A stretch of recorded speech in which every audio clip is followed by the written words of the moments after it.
जी दोबारा again repeat कर रहा हूं चीज को। क्वेश्चन नंबर 8 के अंदर आपको दो इक्वेशन लाइन की दी हुई और आपसे कहा जा रहा है पहले ये चीज फाइंड कर लीजिए कि लाइन इंटरसेक्टेड है या लाइन पैरेलल है। तो लाइन इंटरसेक्टेड और पैरेलल का फॉर्मूला होता है कि यहां पर अगर लाइन 0 के बराबर होती, वैल्यू 0 के बराबर होती तो ये पैरेलल होती, लेकिन नॉट इक्वल टू 0 है तो इंटरसेक्टेड। उसके बाद हमें इंटरसेक्शन पॉइंट भी चाहिए। तो इंटरसेक्शन पॉइंट निकालने के बहुत सारे तरीके हैं, मैं आपको बता दूं। मैथ के अंदर बताओ इंटरसेक्शन पॉइंट निकालने के हम एलिमिनेशन मेथड से भी निकालते हैं, सब्स्टिट्यूशन मेथड से भी निकालते हैं, क्रैमर्स रूल से भी निकालते हैं, अलग अलग मेथड से यूज किए जा सकते हैं। आपकी मर्जी है, आप यहाँ क्रैमर्स रूल से एक्स और वाई निकालो, आपकी मर्जी है आप यहाँ सब्स्टिट्यूशन मेथड से निकालो, आप यहाँ एलिमिनेशन मेथड से निकालो, ये सब आपकी मर्जी है। ठीक है, आसान मैं कहूं तो एलिमिनेशन मेथड है मेरे लिए, सब्स्टिट्यूशन ही मेरे लिए आसान है, क्रैमर्स ही मेरे लिए आसान है, आपके लिए पता नहीं क्या है वो नहीं मालूम। सही है, अच्छा लंबी इसमें नहीं ये 2/2 वाला है। खैर क्रैमर्स रूल के हवाले से अगर हम बात करें तो डिफरेंट है, लेकिन हम बात करेंगे एलिमिनेशन मेथड से। एलिमिनेशन मेथड के लिए अगर मैं y को एलिमिनेट कर रहा हूं तो मैं y के कोफिशिएंट को सेम करूंगा। सेम करने का तरीका ये कि ऊपर 5 मल्टीप्लाई हो जाएगा पूरी इक्वेशन से और नीचे वाली इक्वेशन से 3 मल्टीप्लाई हो जाएगा, तो मेरा बीच का जो नंबर है y का वो सेम हो जाएगा। तो मैं बाकायदा लिखूंगा multiplying equation 1 by 5 and 2 by 3, ये मुझे लिख रहा है भाई। सही है, अब क्या करेंगे, 5 को पूरी इक्वेशन से multiply, 2x plus 3y minus 11 is equal to 0। 3 को मल्टीप्लाई कर देंगे 7x plus 5y plus 11 is equal to 0। क्या आंसर आ रहा है? और आगे एक और लाइन में लिखनी है, एंड सब्ट्रैक्ट ईच अदर, और सब्ट्रैक्ट भी करना है। सब्ट्रैक्ट या चाहो तो इसके लिए अलग से लिख देंगे, छोड़ दोगे। 5 2 था 10x, 5 3 था 15y, 5 11 था 55, 3 7 था 21x, 3 5 था 15y, 3 11 था 33 इज इक्वल टू 0। ये वाली इक्वेशन कौन सी हो गई आपकी? Equation 3, equation 4। इसमें हमने क्या काम किया बेटे? हमने क्या काम किया? हमने y को सेम कर दिया। अब y को ऐड कर नहीं सकते, ऐड से कैंसिल नहीं होगा। एलिमिनेशन मेथड का मतलब एलिमिनेट करना है, कैंसिल करना है। तो y को सब्ट्रैक्ट करेंगे तो y कैंसिल होगा, क्योंकि y की साइन सेम है। ऐड और सब्ट्रैक्ट का फैसला किया जाता है जिस वेरिएबल को मैं कैंसिल करना चाहता हूं, एलिमिनेट करना चाहता हूं, उसकी साइन को देखना है। अगर साइन पॉजिटिव है बेटा तो हम सब्ट्रैक्ट करेंगे, यानी दोनों पॉजिटिव है, दोनों सेम साइन है तो हम सब्ट्रैक्ट करेंगे, और दोनों डिफरेंट साइन है तो ऐड करेंगे। तो अब हम यहां पर लिख देते हैं add equation, sorry subtract equation 1 and 2, 3 and 4। ठीक है, क्या काम करना चाहिए? इधर करें या उधर करें? वैसे आप ये स्टेप डायरेक्ट भी कर सकते थे। ठीक है, 10x 15y 55 is equal to 0, 21x 15y 33 is equal to 0। नीचे वाली साइनें चेंज हो जाएंगी, नीचे वाली साइनें चेंज कर दो, ये कैंसिल हो गया। 10 में से 21 निकाल दो, माइनस का 11x, 55 और 33 ऐड हो गए, माइनस का 88 इज इक्वल टू 0। माइनस का 88 वहां जाकर क्या हो जाएगा? प्लस का 88, या चाहो तो 11 को वहां ले जाओ तो माइनस 88 रहा। क्या आंसर आ रहा है? -8। 11 8 जा -8। x की वैल्यू क्या आ रही है? -8। अब अगर x की वैल्यू -8 है, कहां पर पुट करें? इधर भी पुट कर सकते हो, इधर भी पुट कर सकते हो। तो put x is equal to -8 in equation 1। Equation 1 के मुताबिक 2x, x की जगह आ जाएगा -8 plus 3 by -11 is equal to 0।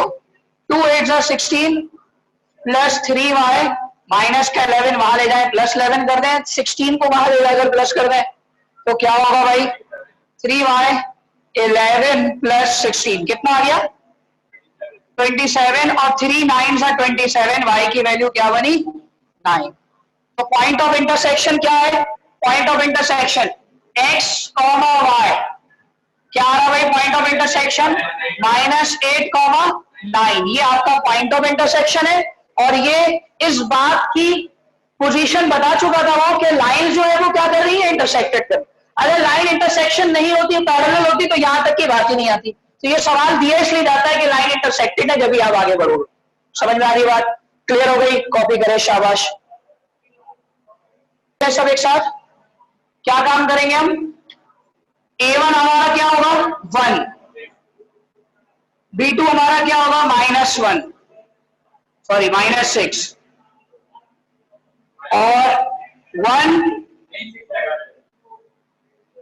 6 और 1, तो 6 1 दा 6 जी, -6 -6 इस जगह पर जी +6, 6 में से इसका कितने बचेंगे? 0।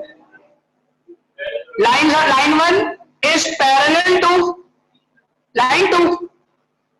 तो अब आगे आप इसका इंटरसेक्टेड पॉइंट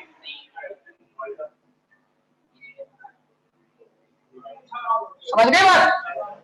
तो आगे आराम नहीं करना। और इंटरसेक्शन पॉइंट क्या आ सकता है इसका? नहीं आ सकता, आ ही नहीं सकता, क्योंकि जब लाइंस पैरेलल है तो इंटरसेक्शन पॉइंट आ ही नहीं सकता। समझ में आई बात? नंबर 9 पर क्वेश्चन नंबर 9 कह रहा है show that the following lines are concurrent, कि ये जितनी लाइंस हैं ये कॉन्क्यूरेंट लाइंस हैं। कॉन्क्यूरेंट लाइंस कौन सी लाइंस कहलाती हैं? अब जरा उसको समझना। कॉन्क्यूरेंट लाइंस एक ऐसी लाइन कहलाती है, लाइंस कहलाती है जो एक ही पॉइंट से तीनों लाइन पास हो रही है। जब एक ही पॉइंट से तीनों लाइन पास हो रही हो उसे कहते हैं लाइंस आर कॉन्क्यूरेंट्स। जैसे एक लाइन, दूसरी लाइन, तीसरी लाइन, ये तीनों लाइंस एक ही पॉइंट से पास हो रही है। ये जो एक ही लाइन से पॉइंट पास हो रही है इसको कहते हैं point of concurrency. Point of concurrency. लेकिन कॉन्क्यूरेंट लाइंस को प्रूफ किया जाता है। कॉन्क्यूरेंट लाइंस को क्या किया जाता है? प्रूफ किया जाता है। अब प्रूफ करने का तरीका क्या है समझना। तुम्हारे पास इस सवाल में 3 इक्वेशन दी जाएंगी, 3 लाइन है, 3 इक्वेशन दी जाएंगी। तीनों को इस तरह प्रूफ करना है कि ये कॉन्क्यूरेंट है। कॉन्क्यूरेंट उस वक्त प्रूफ होगा जब ये पॉइंट निकल कर आएगा। इस पॉइंट को अपने अगर कहूं इंटरसेक्शन पॉइंट निकल कर आएगा। अगर 2 लाइनें होती तो ये क्या कहलाता है? Intersection point. और अगर 2 से ज्यादा लाइन होंगी तो ये क्या कहलाएगा? Concurrent point, point of कॉन्क्यूरेंसी। सबसे पहले मैं पॉइंट ऑफ कॉन्क्यूरेंसी निकालूंगा। और कैसे निकालूंगा? किसी भी 2 इक्वेशन की मदद से, इसी तरह एलिमिनेशन या सब्स्टिट्यूशन मेथड करते हुए। और फिर सपोज कर लो ये x और y आ गया। अब मैं ये चेक करना चाहता हूं कि ये प्रूफ करना चाहता हूं कि ये पॉइंट ऑफ कॉन्क्यूरेंसी जो मैंने निकाला है क्या ये कॉन्क्यूरेंट लाइंस है या नहीं है। कॉन्क्यूरेंट लाइंस को पता कैसे चलेगा? मैं इसको आसान अल्फाज में बता रहा हूं। मैं तुम्हें बोलूं x और y उठा के वेरीफाई कर दो, इक्वेशन में पुट कर दो। x की जगह पर -8 रख दो, y की जगह पर 9 रख दो, सॉल्व करोगे आंसर 0 आएगा। वेरीफाई करना आता है ना, मैट्रिक में भी किया वेरीफाई। ये कॉन्क्यूरेंसी चेक करने का तरीका है कि जब तुम पॉइंट ऑफ कॉन्क्यूरेंसी निकाल लो तो उससे तीसरी इक्वेशन की x और y में पुट कर दो, जैसे वेरीफाई करते हैं। आंसर 0 आ जाए तो समझ जाना कि ये क्या है? कॉन्क्यूरेंट है, कॉन्क्यूरेंसी। और नहीं आया तो समझ जाना कि लाइंस कॉन्क्यूरेंट नहीं है। लेकिन ये सवाल में लिखा कि नहीं आएगा। सवाल ने कहा कि पहले ये चीज निकाल लीजिए, प्रूफ करिए कॉन्क्यूरेंट है। प्रूफ करना पहले लिख दिया और बाद में कहा पॉइंट ऑफ कॉन्क्यूरेंसी निकालिए। तो अंडरस्टूड बात है, पॉइंट ऑफ कॉन्क्यूरेंसी पहले निकलता है और फिर प्रूफ बाद में होगा। ठीक है, तो आइए सबसे पहले शाबाश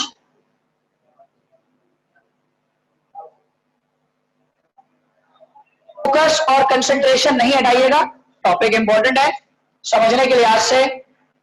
तीनों लाइंस आ गई, नई बात आपने समझी। इन तीनों लाइंस का ये बात प्रूफ करनी है कि कॉन्क्यूरेंट है या नहीं है। कॉन्क्यूरेंट जब प्रूव होगा जब कॉन्क्यूरेंसी पॉइंट आएगा। तो सबसे पहले हम यहां पर इक्वेशन को अरेंज करते हैं, जो अरेंज करने का तरीका x minus y is equal to 6, x positive है, y को मान ले जाए 3x minus 4y minus 22 is equal to 0, और ये तो पहले से अरेंज हुआ है 6x प्लस 5y प्लस 8।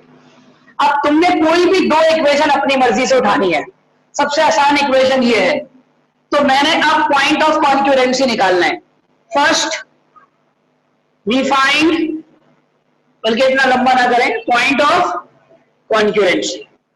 सबसे पहले आप पॉइंट ऑफ कॉन्क्यूरेंसी निकाल लीजिए, ठीक है बेटा, ठीक है। अच्छा, पॉइंट ऑफ कॉन्क्यूरेंसी अगर मैं निकालना चाहता हूं, सबसे पहले मैं इक्वेशन के लिहाज से काम करूंगा कि मैं दोनों इक्वेशंस को लिखूंगा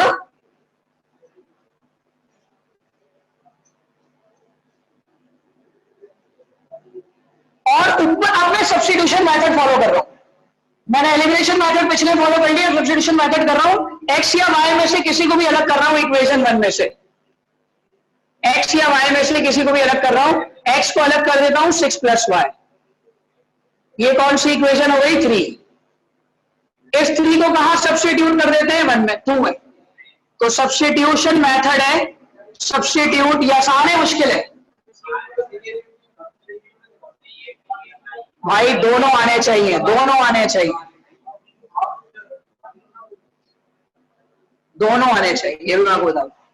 3 6 18, 3 1 3y minus 4y minus 22। y को सॉल्व करके y की वैल्यू निकाल लेंगे। 18 से 22 निकाल दीजिए और 3 में 4y निकाल दीजिए, माइनस का y। 18 से 22 निकालेंगे, माइनस का 4। y को वहां ले जाओ ताकि y पॉजिटिव हो जाए, y is equal to minus 4। y आ गया, y को उठा के पुट कर दो इक्वेशन 3 में, x आ जाएगा। Put y is equal to minus 4 in equation 3। ये इसलिए मैंने यहां फॉलो किया है क्योंकि इसमें बहुत आसान मेथड, इसलिए क्योंकि कोफिशिएंट नहीं है, इसलिए सब्स्टिट्यूशन ज्यादा आसान रहा इसके अंदर। तो कुछ जगहों पे सब्स्टिट्यूशन आसान रहता है, कुछ जगहों पर एलिमिनेशन आपका शॉर्ट होगा। तो घर जैसी बात है, आप जो आसान लगे आप कर लीजिए।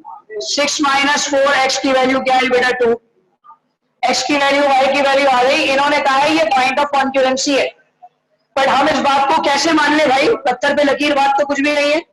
कैसे मान ले इस बात को कि ये पॉइंट ऑफ कॉन्क्यूरेंसी है? हम इसको प्रूफ करेंगे। हम कॉन्क्यूरेंट लाइंस को प्रूफ करने का तरीका ये होता है, हम इसको पुट कर देंगे थर्ड इक्वेशन में।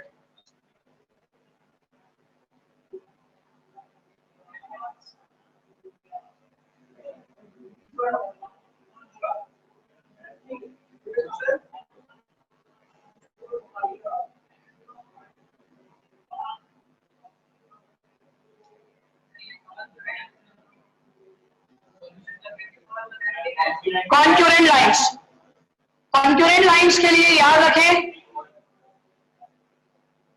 कॉन्क्यूरेंट लाइंस के लिए याद रखें, मुझे पुट करना है, put x is equal to 2 और y is equal to minus 4। किसमें? इक्वेशन 3 में। इक्वेशन 3 क्या है? 6x plus 5y plus 8। हाँ बोलो, थर्ड इक्वेशन में कर रहा हूं। x की वैल्यू 2, y की value minus 4 plus 8 is equal to 0। 6 2 12, 4 5 20 plus minus minus 20 plus 8। 12 में 8 प्लस कर दीजिए, 20 माइनस 20 इज इक्वल टू 0। ये जो 0 प्रूफ हो गया, इसका मतलब lines are concurrent, lines are concurrent.